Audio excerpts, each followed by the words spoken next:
الحمد لله وكفى وسلام على عباده الذين اصطفى أما بعد أعوذ بالله من الشيطان الرجيم بسم الله الرحمن الرحيم يا أيها الذين آمنوا كتب عليكم الصيام كما كتب على الذين من قبلكم لعلكم تتقون قال الله تبارك وتعالى في موضع آخر شهر رمضان الذي أنزل فيه القرآن قال الله تبارك وتعالى في موضع آخر إنا أنزلناه في ليلة القدر وما أدراك ما ليلة القدر إلى آخر آية صدق الله العظيم قال النبي صلى الله عليه وسلم من صام رمضان إيمانا واحتسابا غفر له ما تقدم من ذنبه وتأخر قال النبي صلى الله عليه وسلم أوله رحمة وأوسطه مغفرة وآخره عتق من النار قال النبي صلى الله عليه وسلم كل عمل ابن آدم له إلا الصيام فإنه لي وأنا أجزي به او کما قال علیہ السلام۔ حضرات محترم، اللہ رب العالمین کا بے انتہا فضل و کرم انعام اور احسان ہوا کہ اللہ تبارک و تعالی نے ہمیں اور آپ کو نماز جمعہ کے لیے پہل سے پہل حاضر ہونے کی توفیق دی۔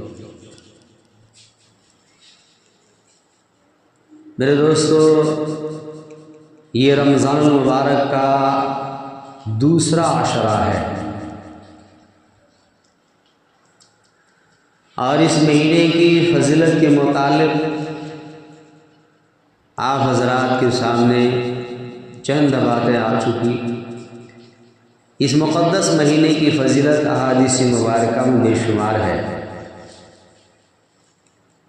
میرے عزیز دوستو، پہلا عشرہ اللہ کے حبیب سرکار دو عالم صلی اللہ علیہ وسلم ارشاد فرماتے ہیں اولہ رحمت،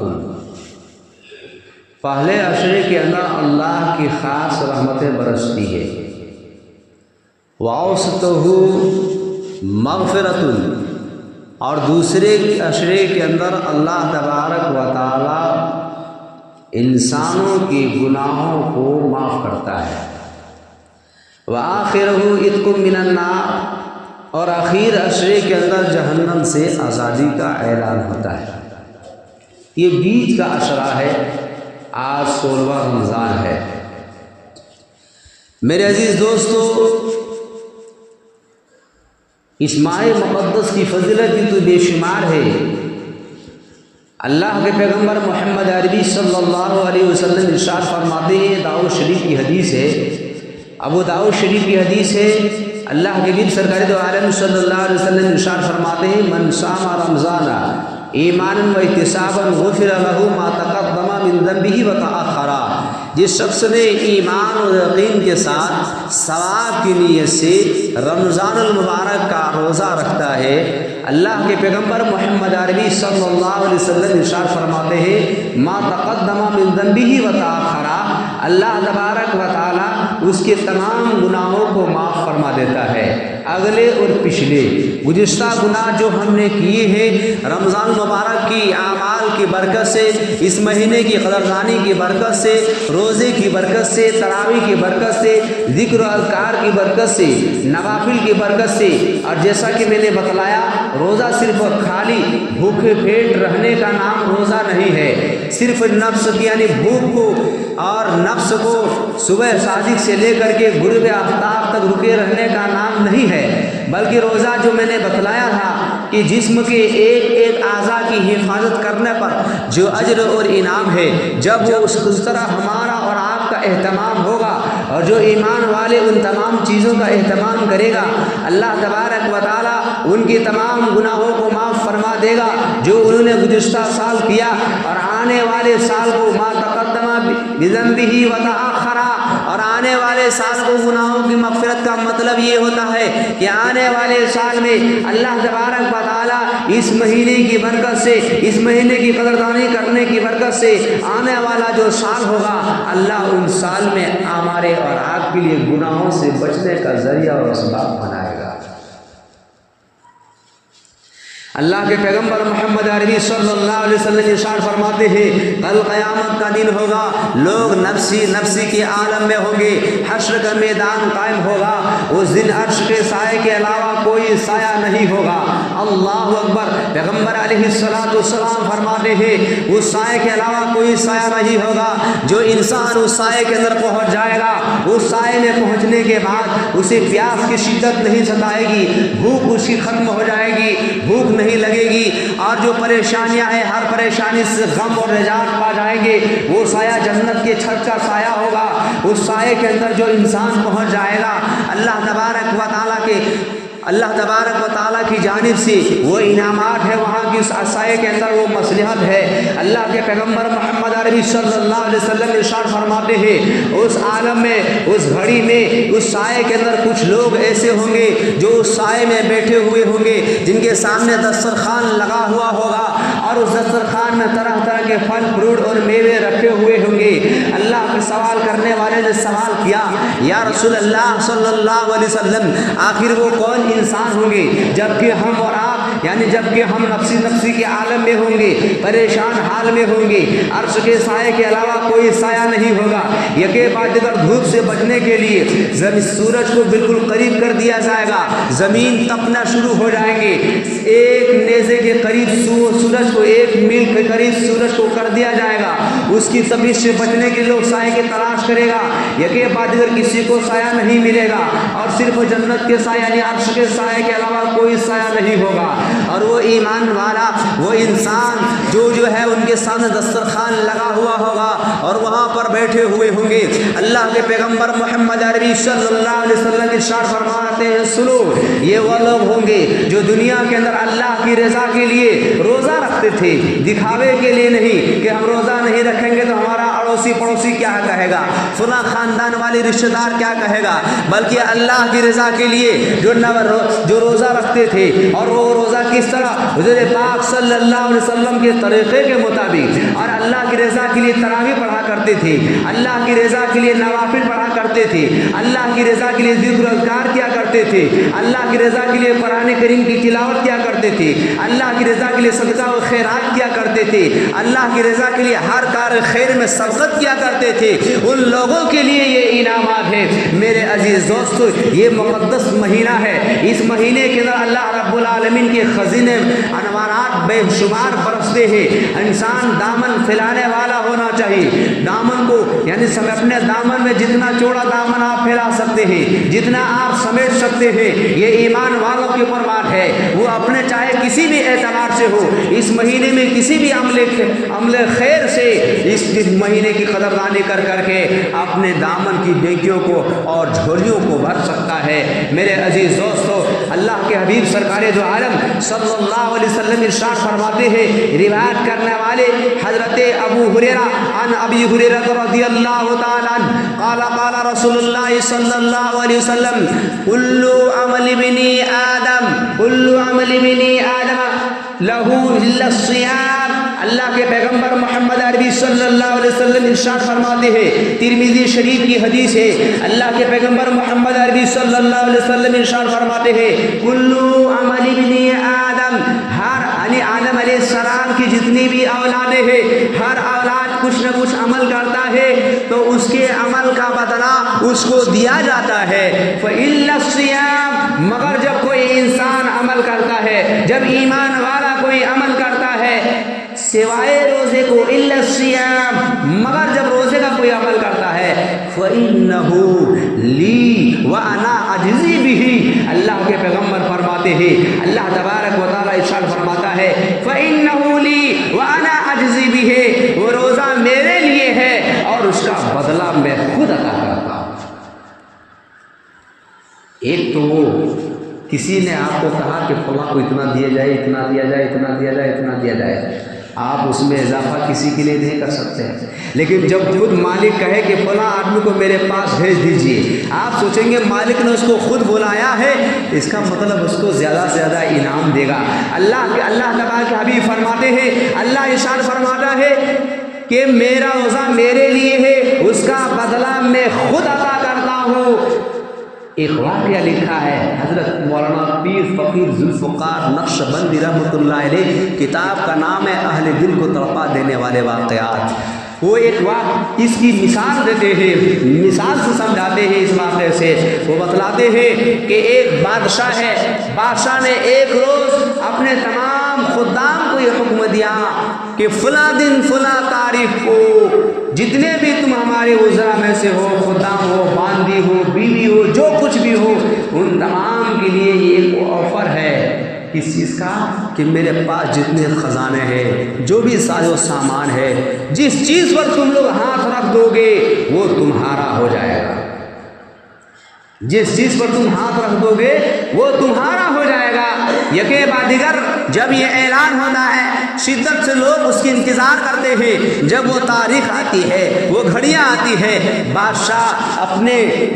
منچ پر بیٹھتے ہیں اور لوگوں کو حکم دیتے ہیں، اپنے خدام کو حکم دیتے ہیں، جاؤ جن جن چیزوں پر ہاتھ رکھو تمام چیزوں کو باہر لایا جاتا ہے، اور یہ کہتے ہیں کہ جس چیز پر تم لوگ ہاتھ رکھ دو گے وہ تمہارا ہو جائے گا۔ کسی نے خزانے پہ رکھا، کسی نے سونے پہ، کسی نے چاندی پہ، کسی نے ہیرے، کسی نے جواہرات پر، کسی نے پیسے پر، کسی نے کسی چیز پر، گاڑی پر، دولت پر، یکے بعد دیگر سب نے ہاتھ کو رکھا۔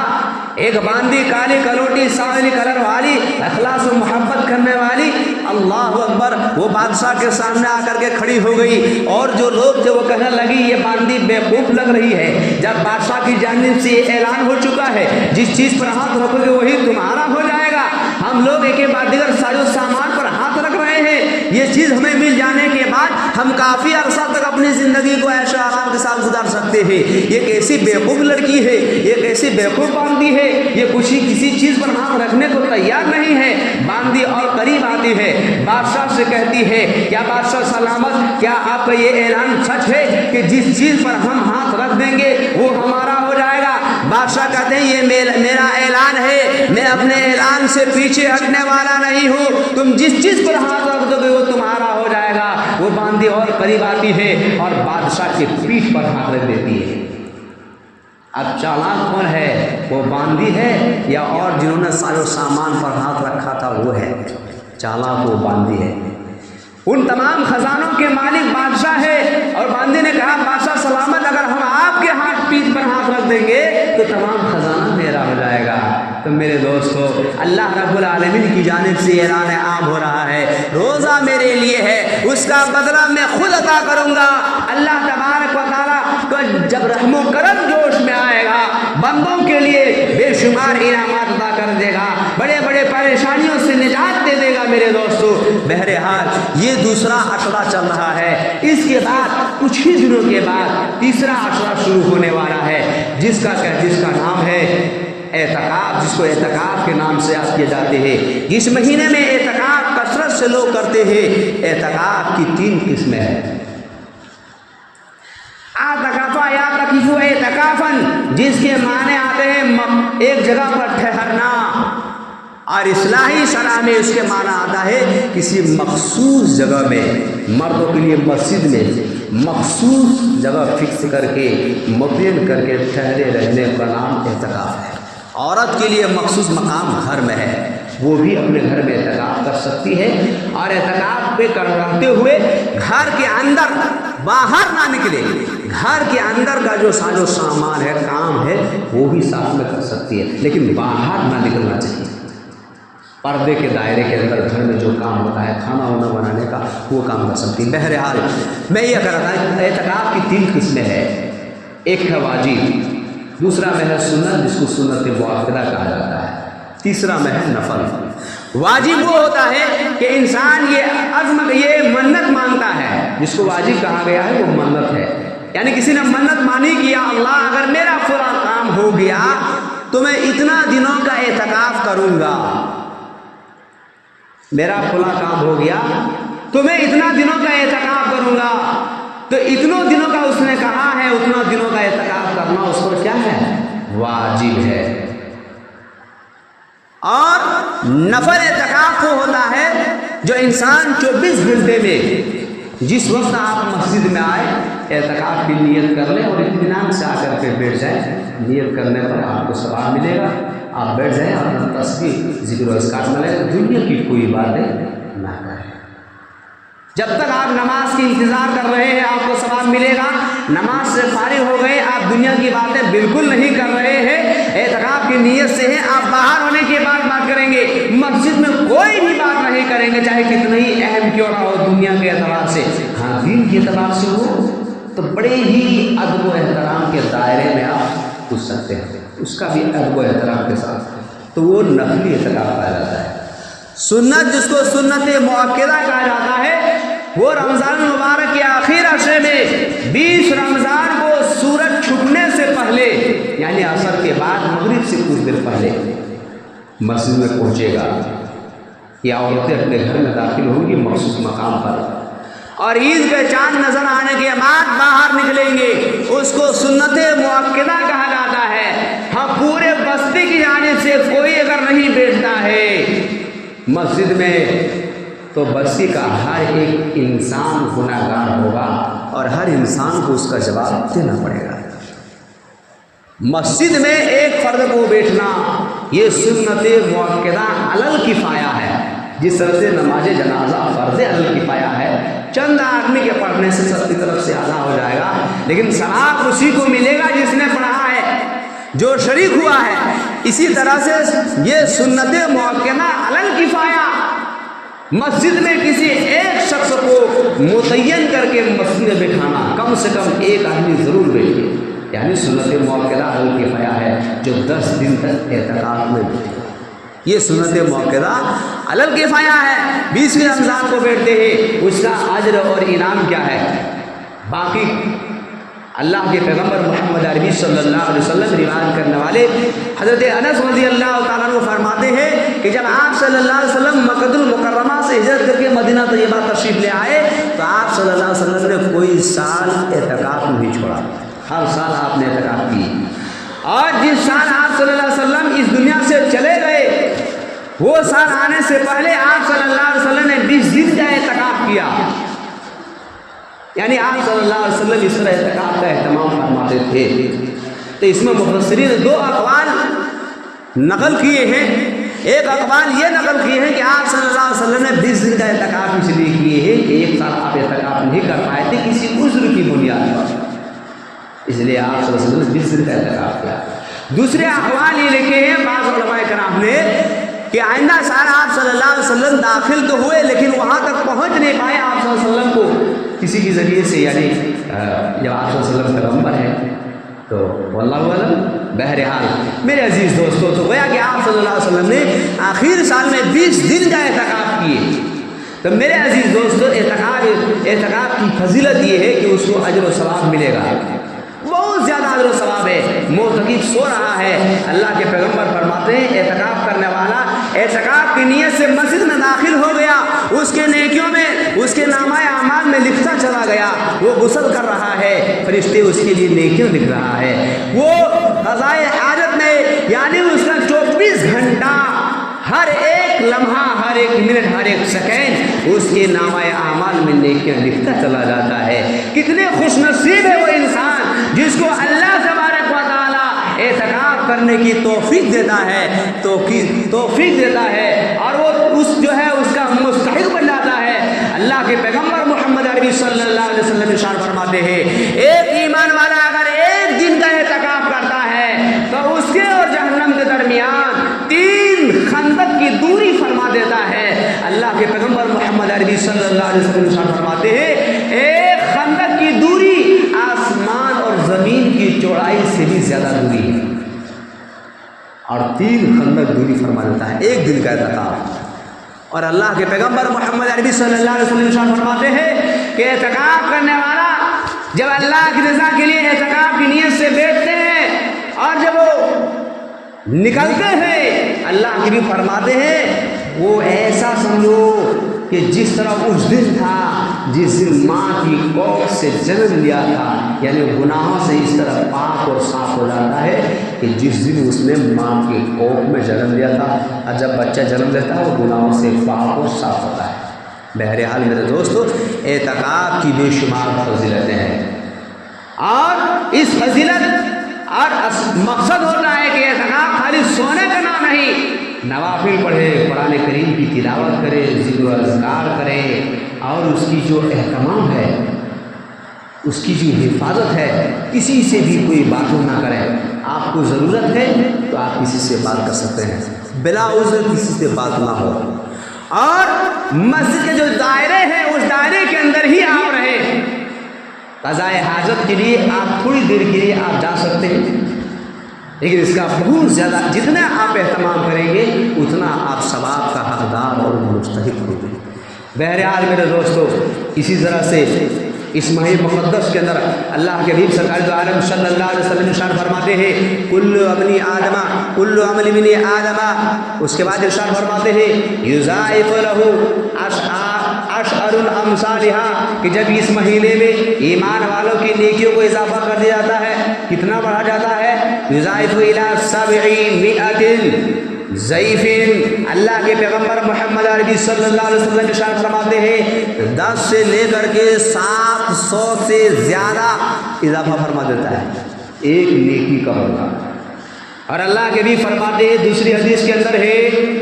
کہ ایک نیکی کا عمل اللہ تبارک و تعالیٰ اس کو 70 گنا زیادہ عطا کرتا ہے۔ اگر کوئی انسان اس ماہ مقدس میں ایک ایمان والوں کو ایک گلاس پانی پلایا، ایک انسان کو روزہ افطار کرایا، اس کو بھی اتنا ہی ثواب جتنا روزہ رکھنے والوں کو ثواب ملے گا۔ صحابہ رسول آیا، عرض کیا رسول اللہ میری حیثیت اتنا نہیں ہے کہ ہم دوسرے کو روزہ افطار کرا سکیں۔ اللہ کے پیغمبر نے ارشاد فرمایا سنو، اگر تمہاری حیثیت نہیں ہے کہ افطاری میں بہترین سے بہترین انتظامات کر سکے، اگر تمہاری حیثیت اتنا ہی ہے کہ ایک کھجور سے تم افطار کرا سکو، یا تمہاری حیثیت اتنا ہی ہے کہ تم ایک گلاس پانی سے تم افطار کرا سکو، تو تمہیں بھی وہی اجر اور انعام ملے گا جتنا بہت سارے اہتمام انتظامات کرنے والوں کو ملتا ہے۔ اگر اتنا اجر اور ثواب ہے، اور میرے دوستو اگر کوئی انسان اس ماہ مقدس میں ہر نیکی کا بدلہ کو 70 گنا زیادہ اضافہ کر دیا جاتا ہے، اس ماہ مقدس میں قرآن کریم کی تلاوت ایک مرتبہ مکمل کر رہا ہے، 70 گنا 70 بار اور مہینوں پڑھنے کے برابر اس کے یہاں نیکیاں لکھا جا رہا ہے۔ سبحان اللہ، الحمدللہ، ذکر و اذکار کی کثرت ہو، قرآن کریم کی تلاوت ہو، صدقہ و خیرات ہو، اور صدقۃ الفطر کا اہتمام ہو۔ جب رمضان المبارک کا چاند نظر آتا ہے اس وقت سے لے کر کے عید الفطر کی نماز سے پہلے صدقۃ الفطر ادا کرنا، یہ کیا ہے؟ یہ ہر ایک صاحب نصاب پر واجب ہے۔ عمارت شریعہ پھلواری شریف بہار اڑیسہ جھارکھنڈ سے جو اعلان ہوا ہے، ایک آدمی پر کم سے کم، لفظ پر ذرا غور کیا جائے، کم سے کم 70 روپیہ، نصف سا گیہوں بتلایا۔ اگر آپ صاحب حیثیت ہیں، اللہ نے آپ کو دیا ہے، تو آپ 1 سا کھجور کے بقدر صدقۃ الفطر ادا کریں۔ 1 سا کھجور اگر ادا کریں گے صدقۃ الفطر، اس کی قیمت جو عمارت شریعہ پھلواری شریف میں لکھا ہے تو ایک شخص کی جانب سے 2035 روپیہ۔ اگر آپ کو اللہ نے نوازا ہے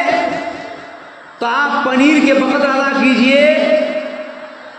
تو 1354 روپیہ ایک شخص کی جانب سے۔ اگر اللہ نے آپ کو نوازا ہے تو ایک سا جو ہوتا ہے وہ 3.5 کلو سے کچھ زیادہ ہوتا ہے وزن میں، 1 سا پیمانہ اس وقت ہوتا تھا۔ اور اگر آپ صاحب حیثیت ہے تو کشمش کے بقدر ادا کریں۔ 1 سا کشمش کی قیمت جو عمارت شریعہ پھلواری شریف لکھا ہے